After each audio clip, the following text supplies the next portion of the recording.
Let me paint a picture for you. A few years ago, your life looked very different. You were earning much less than you are today. You lived more simply. A smaller place, an older car, fewer options.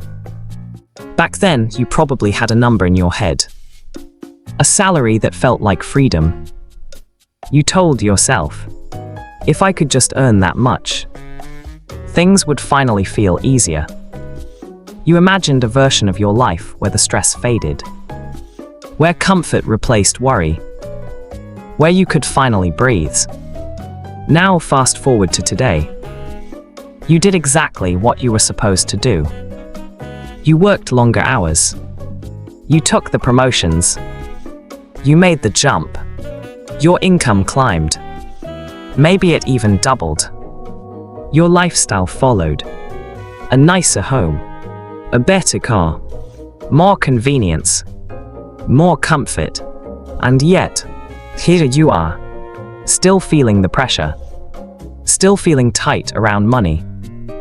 If you're honest with yourself, you might even feel more stressed than before. And quietly, almost without noticing, your goal has already moved again. Why more money stops feeling like progress? What you're feeling isn't unusual. It's not because you're irresponsible. It's not because you're ungrateful. It's because of how the human brain works. We adapt, and we adapt quickly. What once felt exciting becomes normal. What once felt like luxury turns into expectation.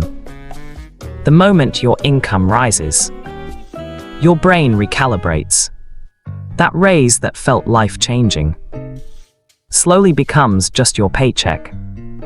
The new car that made you feel successful becomes something you barely notice. Your brain isn't designed to stay satisfied.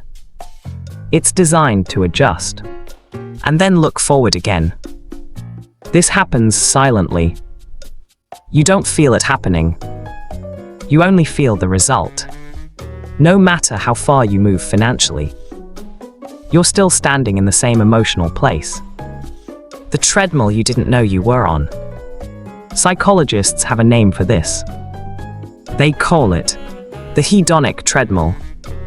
The idea is simple and uncomfortable. Humans tend to return to a stable level of happiness, no matter how much their circumstances improve. Wins fade. Losses soften. Life settles back into a familiar emotional range. This isn't guesswork. Decades of research back it up. Even massive financial wins don't create permanent happiness. The excitement wears off. The mind normalizes the new reality. And then, it asks for more. Every raise, every upgrade, every milestone, another step on the same moving belt. So you're running, but you're not getting closer. How this shows up in real life. Here, where it becomes real. When income increases, spending usually follows. Not dramatically. Quietly, a slightly nicer apartment, a slightly higher car payment, eating out more because time feels scarce, subscriptions you barely notice, better clothes, small comforts that add up.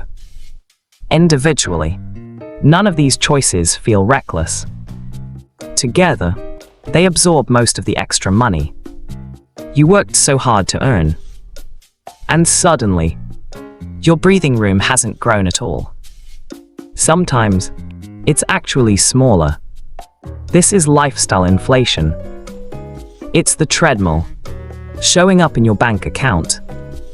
Why high earners still feel broke.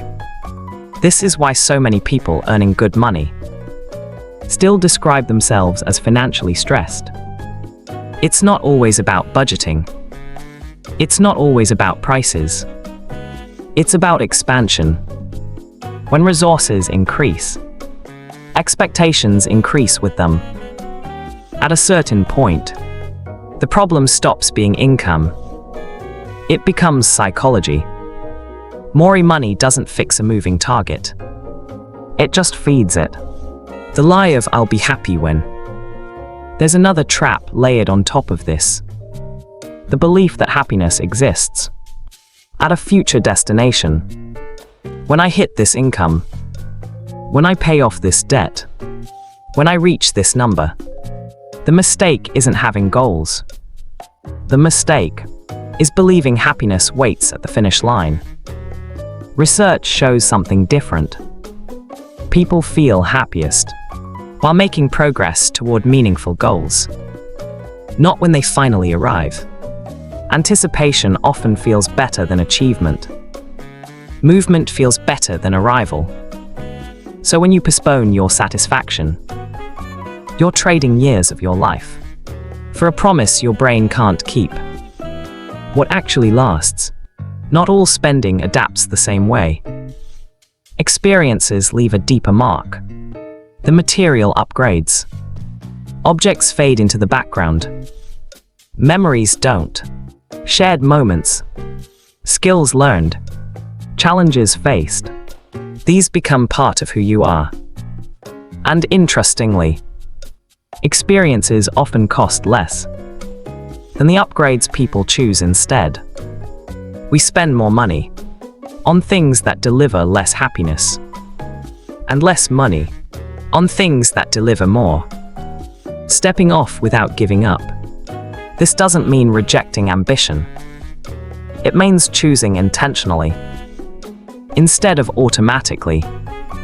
One powerful move is deciding in advance how future raises will be used.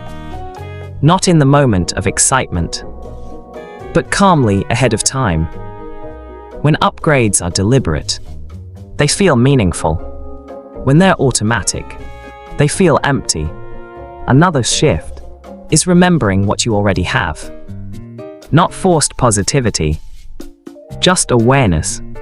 Your current life was once your dream. Time is the real currency.